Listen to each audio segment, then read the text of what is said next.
கட்சியை ஒருங்கிணைக்கிறேன்னு சொல்லிட்டு அவர் வேற கட்சியில போய் சேர்த்துட்டாரு. நட்டாத்துல யாரை விட்டுட்டு போயிட்டாருன்றத விளக்கமா தெளிவா பொதுச் செயலாளர் அவர்கள் சொல்லிட்டாங்க.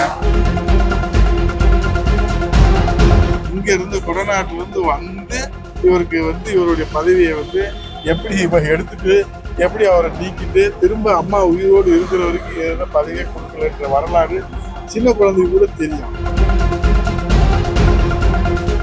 இல்ல 21 ஆண்டுகளுக்கு பிறகு இந்த எஸ்ஐஆருடைய திருத்தம் இப்பதான் வந்திருக்குது. தகுதி உள்ள வாக்காளர்கள் இடம்பெற வேண்டும் என்பதுதான். ஏன்னா இப்ப ஒரே பூத்துல எங்களுடைய பொதுச் செயலாளர் அவர்கள் அனைத்து இந்திய அண்ணா திராவிட முன்னேற்ற கழகத்தின் சார்பில் இந்த எஸ்ஐஆரை நாங்கள் வரவேற்றிருக்கிறோம். காரணம், ஒரே அட்ரஸ்ல 360 பேர் இருக்கிறாங்க. இப்போ ஒவ்வொரு பூத்துலையும் நாங்கள் களத்தில் போய் பார்க்குறோம். இறந்தவங்க குறைஞ்சபட்சம் 50 பேர் இருக்காங்க. இதே 1000 மேலே இருக்கிறதுல 100 பேர் இருக்கிறாங்க. அப்போ இறந்தவங்கலாம் இந்த வாக்காளர் பட்டியலிருந்து எப்போ நீக்கிறது? இதுக்கு நாங்கள் நீதிமன்றத்துக்கு போக வேண்டியது இருந்தது. இப்போ அதுக்கு ஒரு வாய்ப்பு கிடைச்சிருக்கு. ஜனநாயக ரீதியாக டிரான்ஸ்பரன்சியாக வெளிப்படைத்தன்மையாக விசாரணை பண்ணுறாங்க. விசாரணை பண்ணுறவங்க யார்? PLO. அவங்க இங்கே மண்ணை சேர்ந்தவங்க தான், இந்த பகுதியை சேர்ந்தவங்க தான், அந்த பகுதியில் நன்கு அறிமுகமானவங்க. அவங்க இருக்கிறத விவரத்தை சொல்கிறாங்க. அதில் எங்கள் PLO நாங்கள் அவங்களுக்கு தேவையான அந்த வழிகாட்டுதல் இப்போ சில இதில் கண்டுபிடிக்க முடியலன்னு எங்ககிட்ட சொல்கிறாங்க. அதை நாங்கள் கண்டுபிடிச்சி சொல்கிறோம். அவே எஸ்ஐஆரை பொறுத்தளவில் சிறப்பு தீர்த்த அனைத்து இந்திய அண்ணா திராவிட முன்னேற்ற கழகத்துடைய பொதுச் செயலாளர் புரட்சி தமிழர் எடப்பாடி அவர்கள் இதை நாங்கள் வரவேற்கிறோம். ஆனால் முறைப்படி இதை நம்ம செய்யணும் அப்படின்றத நாங்கள் கோரிக்கையாகவும் வச்சிருக்கிறோம். இது சம்பந்தமாக சீஃப் எலெக்ஷன் ஆஃபீஸர் டெல்லியில் எங்களுடைய புரட்சி தமிழர் எடப்பாடி கழக பொதுச் செயலாளருடைய வழிகாட்டுதலோடு முன்னாள் சட்ட அமைச்சர் நாடாளுமன்ற மேலவை உறுப்பினரான சண்முகம் அவர்களும் மேலவை உறுப்பினர் இன்பத்துறை அவர்களும் அது சம்பந்தமாக நேரடியாக போய் நாங்கள் கொடுத்துருக்குறோம். அதே போல் மாவட்ட ஆட்சித்தலைவர் மதுரை மாவட்ட ஆட்சித்தலைவர்களுக்கும் பிரவீன்குமார் IAS அவர்களிடத்தில் நாங்கள் எல்லோருமே சென்று அந்த கோரிக்கைகளை முறையாக இதை டிரான்ஸ்பரன்சி வெளிப்படைத்தன்மையாக இதை மேற்கொள்ள வேண்டும் என்று நாங்கள் கோரிக்கை வைக்கிறோம். டெக்வா புயல் அந்த பேரிடர் அது எப்படி இருக்கு? சென்னையில் இன்னும் பெரும்பாலான இடங்கள்ல மழைநீர் வடியாமல் தான் இருக்கு. நீங்க பேரிடர் மேல இன்னும் எந்த அளவுக்கு பாதுகாப்பு? இப்போ ஏற்கனவே வடகிழக்கு பருவமழை அக்டோபர் நவம்பர் டிசம்பர்ல பெய்யும்னு எல்லாத்துக்கும் தெரியும்.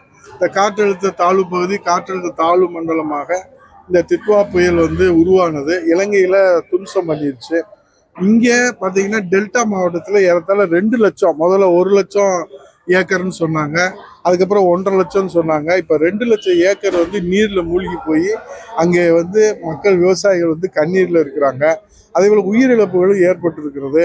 ஆகவே அரசு முன்னெச்சரிக்கை நடவடிக்கை எடுத்தாலும் கூட இந்த உயிரிழப்பும் பயிரிழப்பும் தடுக்க முடியாத ஒரு சூழ்நிலையில் இந்த மக்களுக்கு தேவையான இழப்பீடு, காப்பீடு, நிவாரணம் இதெல்லாம் போர்க்கால அடிப்படையில் கொடுக்கணுன்றது அந்த மக்களுடைய எதிர்பார்ப்பு.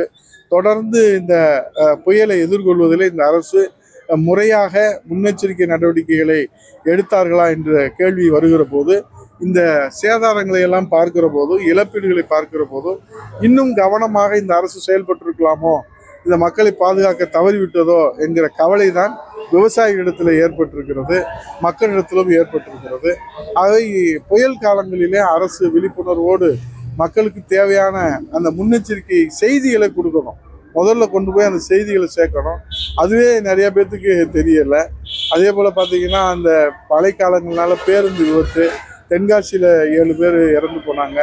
நேற்று பார்த்தீங்கன்னா பிள்ளையார்பட்டியில் திருப்பத்தூர் பக்கத்தில் கிட்டத்தட்ட 11 பேருக்கு மேலே இறந்து போயிட்டாங்க, பெண்கள் உட்பட. இதெல்லாம் ஆழ்ந்த வேதனையை ஏற்படுத்துகிறது. மழைக்காலங்களில் உரிய எச்சரிக்கைகள்லாம் கொடுக்க வேண்டியது இருக்குது. சாலை போக்குவரத்துகள்லாம் கூடுதல் கண்காணிப்பு கொண்டு வரணும். ஆகவே பொதுவாக புரட்சித் தலைவர் அம்மா அவர்களும் புரட்சித் தலைவர் எடப்பாடி அவர்களும் சொல்வார்கள், பேரிடர் காலங்களிலே நாம் அதை தவிர்க்க முடியாது. பேரிடர், இயற்கை பேரிடரை தவிர்க்க முடியாது. ஆனால் அதை பாதுகாப்பாக எதிர்கொள்வதற்கு நமக்கு பல வழிமுறைகள் இருக்கிறது. அதற்கான முன்னெச்சரிக்கையாக நாம் மக்களுக்கு விழிப்புணர்வை ஏற்படுத்தி அந்த பாதுகாப்பு நடவடிக்கைகளை எடுத்தோம் என்று சொன்னால் இந்த பேரிடரை நாம் தவிர்க்க முடியாது. பாதுகாப்பாக எதிர்கொண்டு உயிர் சேதம் இல்லாமல், உடைமைகள் சேதம் இல்லாமல், பயிர் சேதம் இல்லாமல் பாதுகாப்பாக இந்த பேரிடரை எதிர்கொள்ள முடியும்.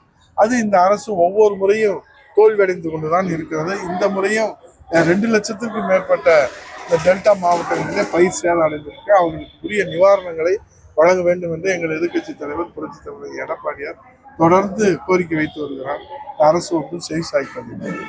பேருந்து விபத்து பேருந்து ஓட்டுநருக்கு எது அரசு அவங்களுக்கு பயிற்சி அளிக்கிறோம் அப்படின்றது இன்னைக்கு கூட அந்த துறை அமைச்சர் சொல்லியிருக்காரு. எந்த மாதிரி பயிற்சி அடுத்தடுத்த விபத்துகள் அந்த தொகுதியோட சட்டமன்ற உறுப்பினர் இருந்து இப்போ சாதனை இன்னும் வந்துட்டு அம்மாவோட படங்கள் அது என்ன வச்சுட்டு இருக்காங்க. இல்லை, அவர் புரட்சி தமிழர் ஐயா எடப்பாடியார் நேற்று விரிவா தெளிவா குழந்தைக்கு கூட புரியுற மாதிரி வீடியோ விஷுவல் போட்டு விலைக்கு சொல்லிட்டாரு. அதுக்கு மேல நானோ மகேந்திரனோ லோகிராஜனோ துரை தன்ராஜோ பூமாராஜாவோ விலைக்கு சொல்ல வேண்டிய அவசியம் இல்லை. அதிமுக நிறைய பேர் வருவாங்கன்னு வேற சொல்லியிருக்காரு. அதை பத்தி உங்க கருத்து? ஒரு வாரத்துக்கு முன்னாடி தான் தலைவரை பசுமன் ஐயா முத்துராமலிங்க தேவர் ஐயா தெய்வீக திருமகனார் நம்முடைய வாழும் சித்தராக இருந்தார்ல, அவர் என்ன சொன்னாரு, அவர் சொன்னது என்னாச்சு? அதனால அவர் சொல்லுவாரு, அப்புறம் மறந்துடுவார். அதனால அவர் சொல்றதுக்கும் நடைமுறைக்கும் எந்த விதமானது இல்லை. கட்சியை ஒருங்கிணைக்கிறேன்னு சொல்லிட்டு அவர் வேற கட்சியில போய் சேர்ந்துட்டாரு. நட்டாத்துல யாரை விட்டுட்டு போயிட்டாருன்றத விளக்கம் தெளிவா பொதுச் செயலாளர் அவர்கள் சொல்லிட்டாங்க. அவரை கட்சியை விட்டு நீக்கியாச்சு. நீ அவரை பத்தி எந்த விதமான பேசக்கூடாதுன்றது எங்களுடைய தலைமையினுடைய உத்தரவு. அதனால யாரும் அதை பத்தி விளக்கம் சொல்றது இல்லை. இன்னும் சொல்லணும்னா நிறைய இருக்குது.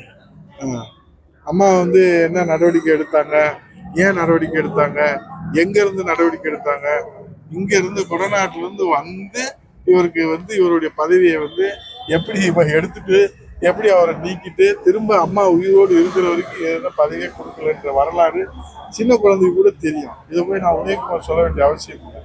கட்சியில் நீக்கப்பட்டவரை பத்தி பேச வேணான்றது இந்த அரசியல் நாகரிகங்கிறது இருக்கும்.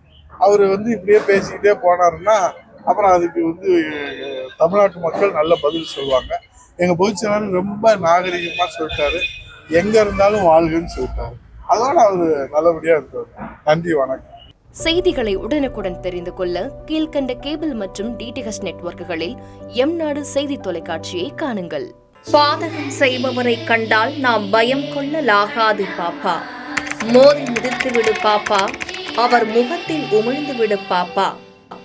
அண்மை செய்திகளை உடனுக்குடன் தெரிந்து கொள்ள இணைந்திருங்கள் எம்நாடு தொலைக்காட்சியுடன்.